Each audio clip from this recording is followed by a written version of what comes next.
I've got a bunch of your questions today, so let's just jump right into this month's Q&A. My name's Jimmy, I'm drinking some French roast coffee, and this is Coffee and Trains.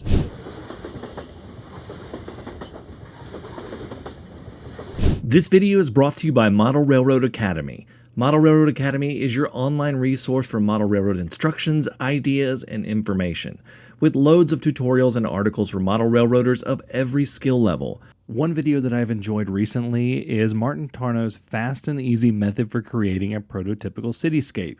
He uses a laser cutter, which is something that I have, which means this is really interesting to me, and I like seeing how he does it.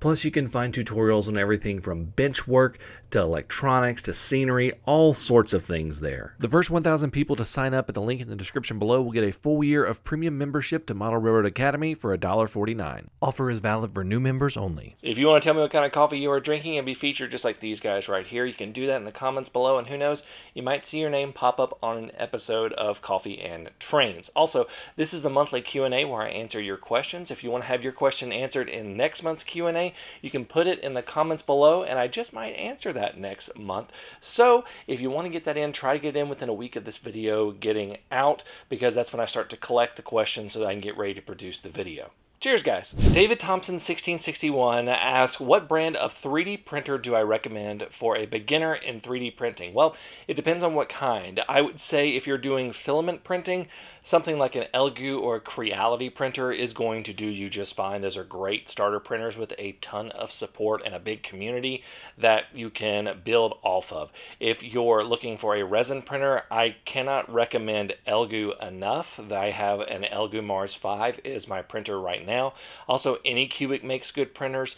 Let's see here, Frozen's a really good brand as well, but Elegoo and Anycubic are the two big ones, and I really like Elegoo. Gunny USMC asked if I've ever thought of using a PLC for signal control. Now, this is a logic controller, and I haven't really thought about it. I'm not really like a full-blown electrical engineer or coder or anything. I'm just a hobbyist, but it's definitely something that now I want to look into. I can kind of go down rabbit holes with some stuff, so this could definitely be something that I could look into. Orangeious 33 asked if I've ever used a 3D pen instead of glue for your structures, and I haven't. I don't think that a 3D pen may necessarily work for putting together structures, just because of the way it works. It would have to harden, and it also have to adhere to the structure. So a lot of times when you're doing this, you're using some plastic cement, which is basically going to almost like plastic weld. It creates a chemical reaction that bonds the things together,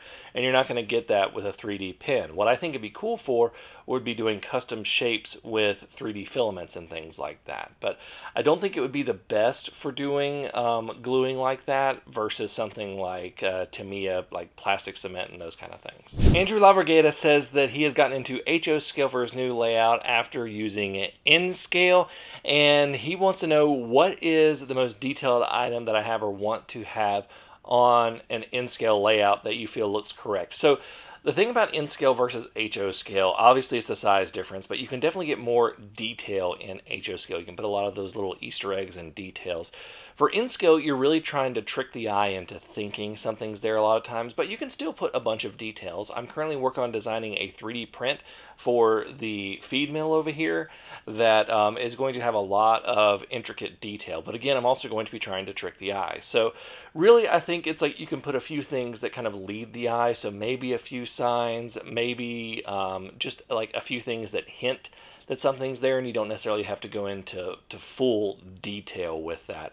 A lot of times you'll see this in where sometimes you'll see HO scale has the added on detail, and N scale will have it molded into plastic. So it just really depends on what you're talking about. If I'm looking for little Easter eggs, I may still put them in N scale, but if I'm looking for very specific details to a building, I may just give something that kind of lends itself to saying that detail is there. Battleship Orion says they're collecting equipment to represent a few of the trains he sees every day in CSX Toledo division, and he asks, should he go to focus on the locals that serves the area first or the manifests? So the way that I do this is I typically build for the industries that I have on the layout, and what I do is I go for having double the amount of proper cars that I need to run the layout. That way I can do a one-to-one switch switch out if I want to.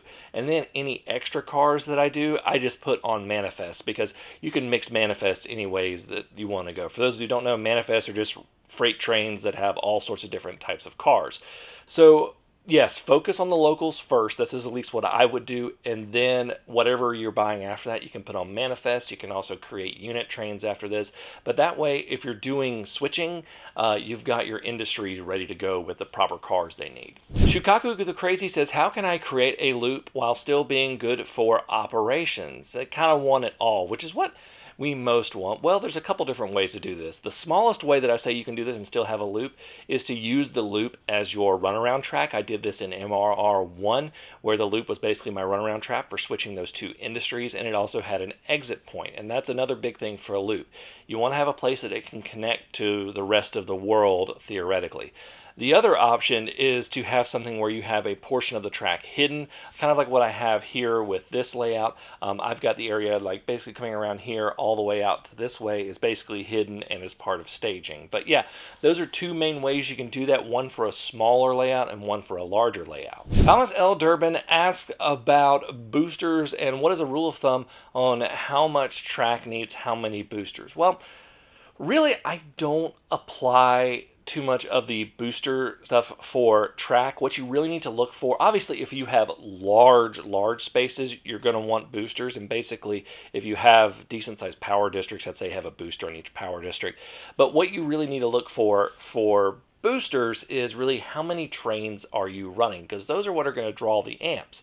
And if you're running a lot of consists with 3 to 4 trains on them, 3 to 4 engines rather on them, then you're going to need some boosters. If you're just running 1 or 2 trains at a time, you're probably not going to need many, if any boosters at all. So yes, it kind of depends on your setup. If you've got really long spans and you're finding dropouts, you just got to kind of figure it out. If you just kind of see where trains are slowing or the voltage is dropping or something like that, then you may want to consider a booster. But really, boosters are for how many trains you want to run versus how much track you have. Will Patcoli says he wants to get back into the hobby after a 30-ish year hiatus, and he has a lot of HO scale equipment that's 30 to 40 years old. And he says he has all of his dad's trains plus some of the stuff he purchased himself a while back. He said, is it worth trying to resurrect the engines, especially since they are all DC? He says he has close to 75 plus steam and diesel engines. So the first thing you need to figure out is exactly how old the engines are, because when you get into, you're talking about 30 plus years. So that's really, and this is really freaking me out, that's getting back into the early 90s. That doesn't feel right saying that, but so what you really need to look for is older CAN motors that are in those engines are typically, they draw more amps, and they draw more amps than a DCC decoder can provide. So you really need to get a multimeter and figure out how many amps these things can draw at their maximum. You just need to power them up and see how many amps they draw. If they're older, you can also look at things called repower kits. They can be a little bit hard to find, but that's something to look at. But definitely, yeah, just see what kind of amperage you're talking about. If you're looking at engines in the 90s, you might be able to get away with just putting a new decoder in it. But also, you can bring it, if you have a local hobby shop that has some servicing, you can go and ask them a few questions about that as well. Railrider7135 asked if the N-Scale Reading T1 had good smoke as well as the N-Scale Big Boy. And I will say, yes, it did. I will say the Big Boy poured smoke out.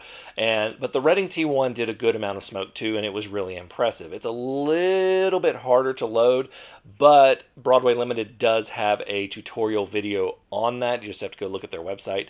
But yeah, it pours smoke. It's a slightly different loading process than the Big Boy. Rowan Conray 8074 asked, what is the best company to buy locos for HO scale without costing too much? So you have a couple of options here.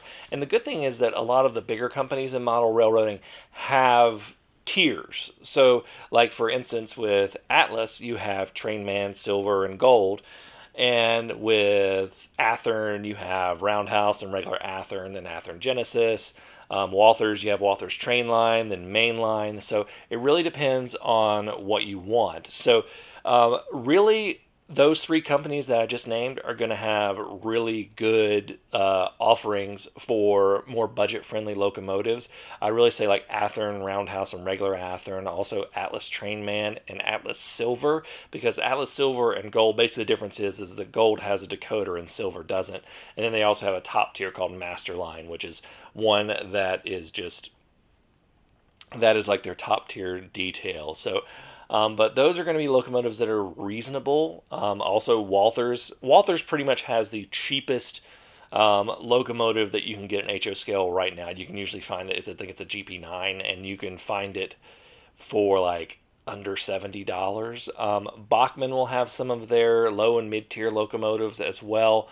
But really, Athearn, Atlas, and Walthers are going to be your best bets for reasonably priced locomotives. Gene Holston 7169 says they plan on building their first layout, and said, is the layout electrical that difficult? It seems like it can get very complicated very quickly. So here's the thing that I think that kind of people have it backwards. DCC wiring is actually simpler than DC wiring, because with DC wiring you gotta isolate areas, and the best way I've heard it described is that DC layouts you drive the track and DCC you drive the train.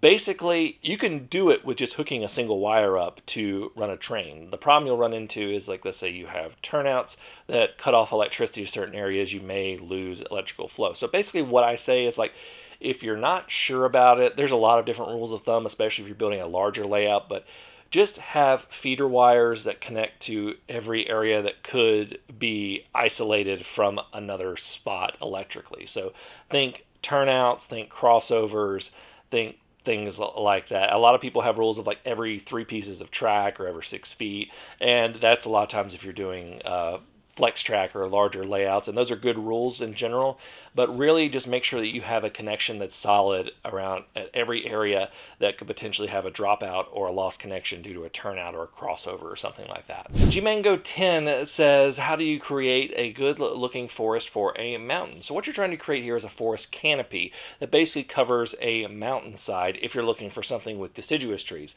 If you're looking for something with something more out west with coniferous trees in the Rockies, then it's a little bit different. So we'll start off with deciduous trees. You really just want to do something that completely covers and gives the illusion that there is trees there. So the easiest way to do this is puffball trees. I've done this plenty of times.